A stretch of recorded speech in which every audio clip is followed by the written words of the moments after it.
Er is nou nog genoeg plak in de haven, maar dat wie van het simmer wel oors. Het wie zo druk dat er eerder vlagen bij tien uitmast. De havenmasters hebben meesten teleurstellen moeten.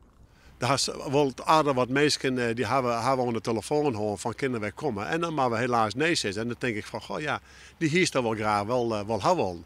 En dat wil net. Dus deze upgrading die we straks krijgen met extra ruimte, dat zou heel wenselijk wezen. Eerst zal de veerdaam opknapt worden. Er komt een betere skiering tussen de verskate verkeersstromen.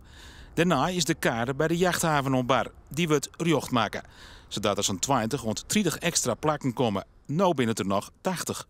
Uiteindelijk maakt je net zo'n grote inhaalslag. Maar dan ben we toch wel weer tevreden dat we die 30, 34 bordjes erbij kunnen krijgen. Op de Orenwaard-eiland is het beeld wisselend. Skier zit maar de dichtslipje in de haven. Maar dags binnen ze daar net ontevreden. Op Vlieland wie het deze simmer krijgt wat minder druk met bootjes. De Skielger-jachthaven had krijgt een geweldig seizoen aan. Wetensportvereniging Hiswa verneemt dat de drukte in de jachthavens op het Waardeiland toeneemt. Vanaf de jaren 80 zien we dat het aantal brug- en sluispassages ongeveer met 30.000 is toegenomen.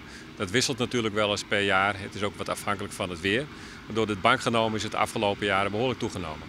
IBEMA zorgt dat de eilanden en de havens haar heel iets verbeteren.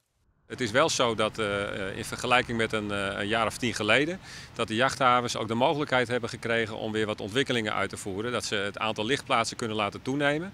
Dan wel dat ze hun inrichting van hun haven weer kunnen vernieuwen. Dat is dus correct wat er gebeuren zal op het Ameland. Havenmaster Lamsma weet maar al te goed wat de werkzaamheden betutten voor het eiland. Extra mensen op het eiland, meer toerisme op het eiland. De cafés en restaurants en zo, die profiteren ermee. Dus het is gewoon voor heel Ameland een hele goede zaak dat dit nou gaat gebeuren.